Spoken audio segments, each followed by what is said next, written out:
Hi, ഇന്ന് paneer butter masala ഉണ്ടാക്കുന്ന റെസിപ്പിയാണ് ചെയ്തിരിക്കുന്നത്. ചപ്പാത്തിയുടെ കൂടെയൊക്കെ കഴിക്കാനായിട്ട് നല്ലൊരു സൈഡ് ഡിഷാണ്. അത് വളരെ പെട്ടെന്ന് നമുക്ക് ഉണ്ടാക്കാവുന്ന ഒരു ഡിഷാണ്, ഒരു കറിയാണ്. അപ്പോൾ നമുക്കതെങ്ങനെ ഉണ്ടാക്കുന്നതെന്ന് നോക്കാം. അതിൻ്റെ ഒരു ചീനച്ചട്ടി വെച്ചിട്ടുണ്ട്. ചൂടായതിനു ശേഷം ഇതിലേക്ക് കുറച്ച് എണ്ണ എടുത്ത് ഒഴിച്ച് കൊടുത്തിട്ടുണ്ട്. പിന്നെ ഒരു ചെറിയ കഷ്ണം ബട്ടർ ചേർത്ത് കൊടുത്തിട്ടുണ്ട്. അത് നന്നായി ചൂടായതിനു ശേഷം അതിലേക്ക് സവാള, ഇത് 2 ചെറിയ സവാള അരിഞ്ഞതാണ്, അത് ചെറുതായിട്ട് അരിഞ്ഞ് ചേർത്ത് കൊടുക്കുക. ഒന്ന് വഴഞ്ഞതിന് ശേഷം അതിലേക്ക് കാഷ്യൂ നട്ട് ചേർത്ത് കൊടുക്കുക. അതും നന്നായിട്ട് അതിന് ശേഷം അതിലേക്ക് 4-5 നമ്മുടെ വറ്റൽമുളക് ചേർത്ത് കൊടുക്കുക. പിന്നെ ഒരു മീഡിയം സൈസ് തക്കാളി ചെറുതായിട്ട് അരിഞ്ഞാണ്, അതും ചേർത്ത് കൊടുക്കുക. എന്നിട്ട് നന്നായിട്ട് മിക്സ് ചെയ്ത് കൊടുക്കുക. പിന്നെ ആവശ്യത്തിന് ഉപ്പും ചേർത്ത് കൊടുക്കുക. എന്നിട്ട് നന്നായിട്ട് മിക്സ് ചെയ്ത് കൊടുക്കുക. അത് മൂടി വെച്ചിട്ട് തക്കാളി നന്നായിട്ടൊന്ന് വേവുന്നതും വരെ വെയിറ്റ് ചെയ്യാം. ഇവിടെ തക്കാളി നന്നായിട്ട് വെന്ത് തുടങ്ങിയിട്ടുണ്ട്. അപ്പോൾ ഇതിനെ നമുക്കൊരു മിക്സറിനകത്തോട്ട് ഇട്ടിട്ട് നന്നായിട്ട് അരച്ചെടുക്കാം, നല്ല പേസ്റ്റാക്കി എടുക്കാം. അത് നന്നായിട്ട് പേസ്റ്റാക്കി എടുത്തിട്ടുണ്ട്. അപ്പോൾ ഒരു പാൻ വെച്ച് അതിലേക്ക് ബട്ടർ ചേർത്ത് കൊടുക്കുക. പിന്നെ നമ്മൾ എടുത്ത് വെച്ചിരിക്കുന്ന പനീരിൻ്റെ ക്യൂബ്സ് ചേർത്ത് കൊടുക്കുക. അത് നന്നായിട്ട് ഫ്രൈ ആക്കി എടുക്കുക.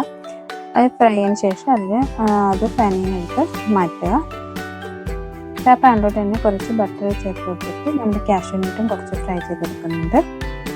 പിന്നെ ഒരു ക്യൂബ് ബട്ടർ ചേർത്ത് കൊടുക്കുക. അതിലേക്ക് ഒരു 2 ടേബിൾ സ്പൂൺ അളവിൽ കാശ്മീരി റെഡ് ചില്ലി പൗഡർ ചേർത്ത് കൊടുക്കുക. അത് നന്നായിട്ട് അതിൻ്റെ പച്ചപ്പൊന്ന് മാറാനായിട്ട് വെയിറ്റ് ചെയ്യുക. അതിനുശേഷം അതിലേക്ക് നമ്മൾ എടുത്ത് വെച്ചിരിക്കുന്ന പേസ്റ്റ് ചേർത്ത് കൊടുക്കുക. നമ്മളിതെല്ലാം കൂടെ അരച്ച് വെച്ചിരിക്കുന്നത് ചേർത്ത് കൊടുക്കുക. അത് നന്നായിട്ട് മിക്സ് ചെയ്ത് കൊടുക്കുക.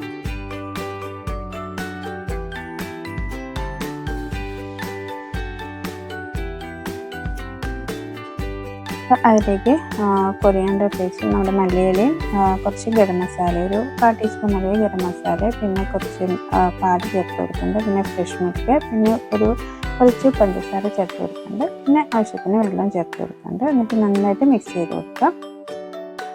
നന്നായിട്ട് തിളച്ചതിന് ശേഷം അതിലേക്ക് നമ്മൾ ഫ്രൈ ചെയ്ത് വെച്ചിരിക്കുന്ന പനീറിൻ്റെ ക്യൂബ്സ് ചേർത്ത് കൊടുക്കുക. ഒന്ന് മൂടി വെച്ച് നന്നായിട്ടൊന്ന് തിളപ്പിക്കുക. അപ്പോൾ ഇത്രയേ ഉള്ളൂ, നമ്മുടെ പനീർ ബട്ടർ മസാല റെഡി ആയിട്ടുണ്ട്. അപ്പോൾ അതൊരു സെർവിങ് ബൗളിലിട്ട് മാറ്റി വയ്ക്കുക. അപ്പോൾ അതിലേക്ക് ഞാൻ കുറച്ച് ഫ്രൈ ചെയ്ത കാഷ്യൂ നട്ടും കുറച്ച് കൊറിയാണ്ടർ ലീവ്സും പിന്നെ കുറച്ച് ഫ്രഷ് ക്രീമും ഒക്കെ ഒഴിച്ചൊന്ന് ഡെക്കറേറ്റ് ചെയ്യുന്നത് മാത്രം. ഒന്ന് ഗാർണിഷ് ചെയ്യുന്നത് കാണാതെ ഭംഗിക്കുകയാണ് ചെയ്യുന്നത് മാത്രം. അപ്പോൾ ചപ്പാത്തിയുടെ കൂടെയൊക്കെ നല്ല ടേസ്റ്റിന് നാനിൻ്റെ കൂടെയൊക്കെ കഴിക്കാനായിട്ട് നല്ലൊരു സൈഡ് ഡിഷാണ്. എല്ലാവരും തീർച്ചയായിട്ടും ഉണ്ടാക്കി നോക്കണേ. അപ്പോൾ എല്ലാവർക്കും വീഡിയോ ഇഷ്ടപ്പെട്ടു എന്ന് വിചാരിക്കുന്നു. ഇഷ്ടപ്പെട്ടെങ്കിൽ സബ്സ്ക്രൈബ് ചെയ്യാനും ഷെയർ ചെയ്യാനും ലൈക്ക് ചെയ്യാനും ഒന്നും മറക്കരുത്. മറ്റൊരു നല്ല വീഡിയോ ആയിട്ട് നമുക്ക് വേണ്ടത്.